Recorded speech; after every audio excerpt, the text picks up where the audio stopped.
animating the canvas. In this section, we are going to take a look at using basic animations, animating between menus, triggering animations with code, and making a screen transition. We'll break this into two videos. In our first video, animating the main menu, we're going to be using basic animations and animating our menus. Let's go into Unity, and as usual, we have a section 4 folder in our scenes folder, and a s04_start scene to work on.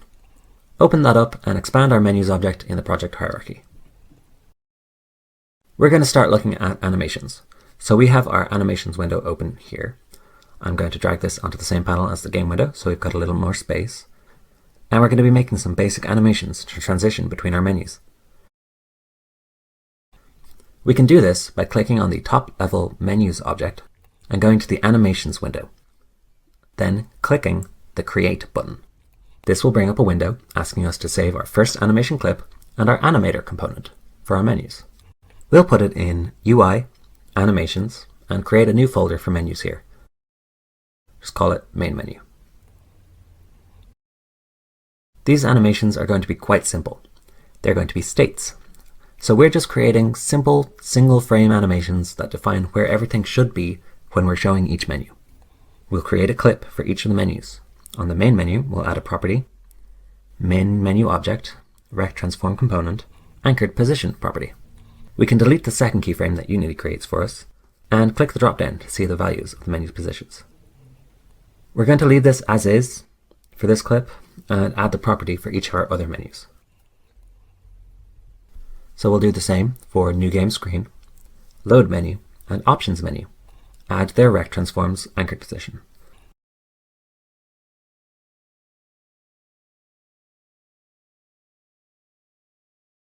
We're going to set each of these other menus' X position to 1920 pixels, which will push them off our screen by one screen's width. That's our main menu state. We can click the top keyframe here and press Ctrl+C to copy all of these property values, make sure all the keyframes are highlighted blue, then go to the Clips dropdown and select Create New Clip. Call it Options Menu.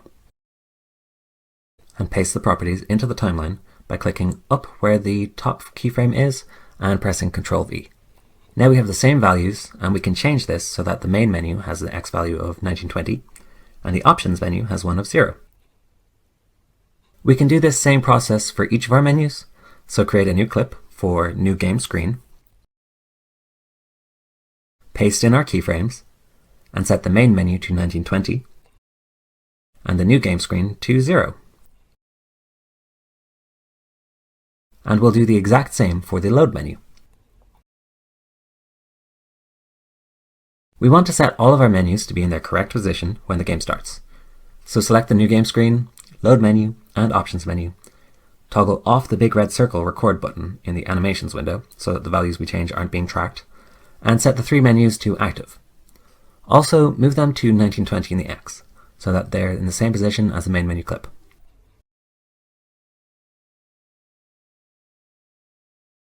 We've created our 4 states, but we have no way of moving between them yet. If we open the animator window and select the menus object, we can see that they have been added to it, and the main menu has been set as the default, but there are no transitions between them as of yet.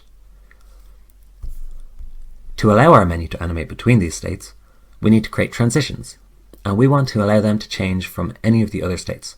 So rather than make a transition between each of the states to each other, which would quickly become a tangled mess, we can use the Any State node and make a transition to each of our 4 states.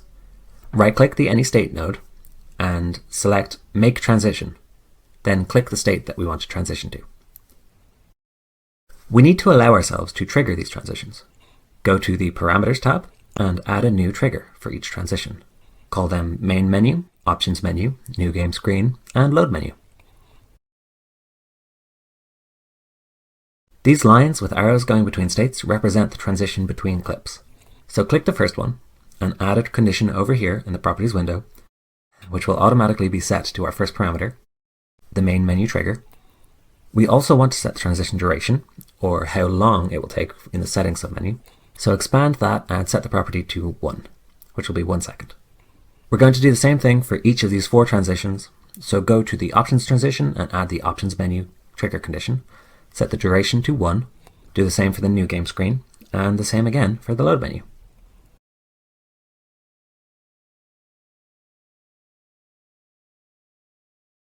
So now we have animation states, and we have animation transitions, and we have our trigger set up. But we don't have anything triggering the animations, so we want to set that on our buttons. If you select the New Game button, we can remove the events that we had set up before, because we won't be using them anymore. And we can add a new one. Drag in the object which has the animator component on it, which will be the menus object, and you can call a function on the animator to set trigger, to trigger our animation when the button is clicked. Choose animator, set trigger with string from the drop-down menu, and pass in the name we set up for our trigger. We'll set it to New Game Screen. We're going to do the same thing for our Continue button and our Options button, so set the event target to Menus, Animator, Set Trigger String, and pass in the string Load menu, and same thing for our Options menu.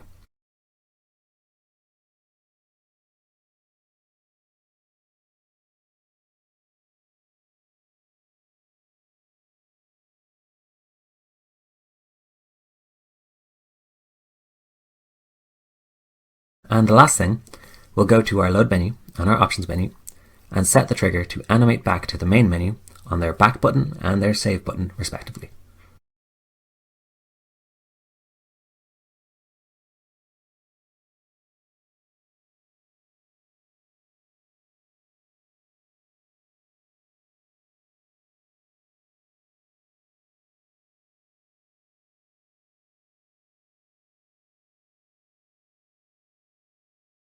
Now that that's all hooked up, we can press play, click on New Game, and our New Game screen will animate in.